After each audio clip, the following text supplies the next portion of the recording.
ಎಲ್ಲರಿಗೂ ನಮಸ್ಕಾರ. ಗೀತಾ ಅಡುಗೆ ಮನೆಗೆ ಸ್ವಾಗತ. ಇವತ್ತು ಆಮ್ ಪಾಪಡ್ ಮಾಡ್ತಿದ್ದೀನಿ. ಮನೆಯಲ್ಲೇ ಹೇಗೆ ಮಾಡೋದು ಅಂತ ನೋಡೋಣ ಬನ್ನಿ. ಮಾವಿನಕಾಯಿ ಒಂದು 10 ಮಾವಿನಕಾಯಿ ತಗೊಂಡಿದ್ದೀನಿ.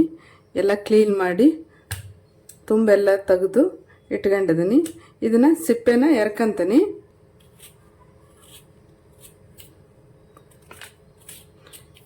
ಎಲ್ಲ ಸಿಪ್ಪೆ ತೆಗೆದ್ದೀನಿ.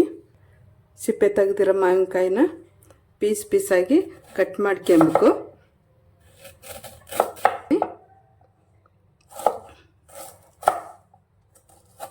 ಕಟ್ ಮಾಡಿ ಇಟ್ಕೊಂಡಿದ್ನಲ್ಲ ಆ ಮಾವಿನಕಾಯಿನ ಕುಕ್ಕರ್ಗೆ ಹಾಕಬೇಕು. ಒಂದು ಚಿಕ್ಕ ಕಪ್ಪಿನಷ್ಟು ನೀರು ಹಾಕಬೇಕು. ಅರ್ಧ ಸ್ಪೂನ್ ಪೆಪ್ಪರ್ ಹಾಕ್ತಿದ್ದೀನಿ. ಸ್ವಲ್ಪ ಚಕ್ಕೆ ಹಾಕಬೇಕು. ಇವಾಗ 3 ವಿಸಿಲ್ ಕೂಗಿಸಬೇಕು.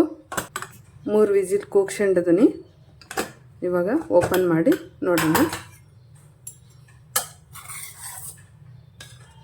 ತಣ್ಣಗಾಗಲಿ. ಕುಕ್ಕರ್ನ ಬೇಯಿಸ್ಕೊಂಡು ಇಟ್ಕೊಂಡಿದ್ನಲ್ಲ ಅದನ್ನು ಸೋಸಕ್ಕೆ ಹಾಕ್ತೀನಿ.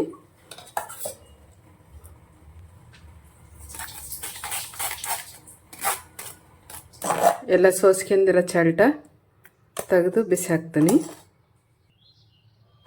ಇಷ್ಟು ಬಂದಿದೆ. ಸೋಸಿ ಇಟ್ಕೊಂಡಿರೋದನ್ನ ಬಾಣಲಿಗೆ ಹಾಕಬೇಕು.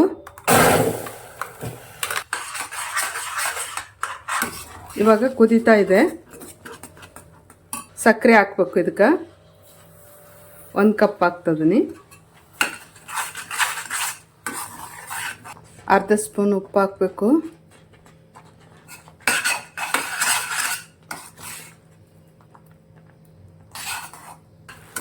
ಮೀಡಿಯಮ್ ಉರಿಯಲ್ಲಿ ಬೇಯಿಸ್ಕೋಬೇಕು. ಕೈ ಆಡ್ತಾ ಇರಬೇಕು. ಒಂದು 15 ನಿಮಿಷ, ಒಂದು 10 ರಿಂದ 15 ನಿಮಿಷ ಆಕತಿ.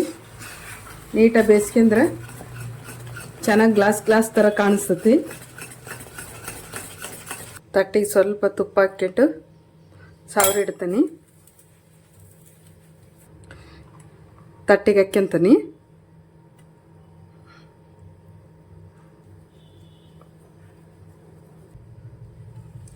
ನೀಟಾಗಿ ಅಗಲ ಮಾಡಿದ್ದೀನಿ. ಫುಡ್ ಕಲರ್ ನಾನು ಯಾವುದೂ ಹಾಕಿಲ್ಲ. ಕಲರ್ ಹಾಕೋದು ಬೇಡ ಅಂತೇಳಿ ಹಾಕಿಲ್ಲ. ಇದು 2 ದಿನ ಒಣಗಬೇಕು. ಬಿಸಿಲಿಗೆ ಚೆನ್ನಾಗಿ ಒಣಗಬೇಕು. ಬಿಸಿಲಿಗೆ ಒಣಗ್ತೀನಿ. ಮಾವಿನಕಾಯಿ ಪಾಪಡ್ ನೀಟಾಗಿ ಒಣಗಿಸಿದ್ದೀನಿ ಬಿಸಿಲಿಗೆ 2 ದಿನ. ಇವಾಗ ಒಣಗಿದೆ. ಕಲರ್ ಕೂಡ ಚೇಂಜ್ ಆಗಿದೆ ನೋಡಿ. ಸೈಡಿಗೆಲ್ಲ ಬಿಟ್ಕೊಂಡು ಬಿಸ್ತಾ ಇದೀನಿ.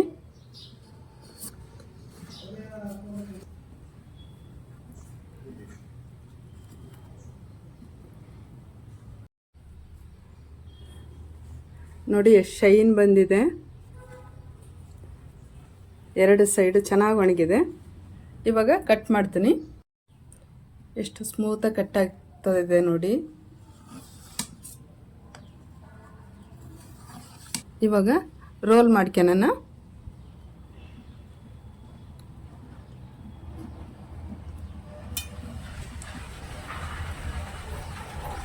ನೋಡಿ ಎಷ್ಟು ಚೆನ್ನಾಗಿದೆ. ಸೂಪರಾಗಿ ಬಂದಿದೆ. ಆಮ್ ಪಾಪಡ್ ಹೇಗೆ ಮಾಡಿದೆ ಅಂತ ನೋಡಿದ್ರಲ್ಲ. ತುಂಬಾ ಚೆನ್ನಾಗಿ ಬಂದಿದೆ. ಮಕ್ಕಳಿಗಂತೂ ತುಂಬ ಇಷ್ಟ ಆಗುತ್ತೆ. ಅಂಗಡಿಯಲ್ಲಿ ತರೋದೇ ಬೇಡ.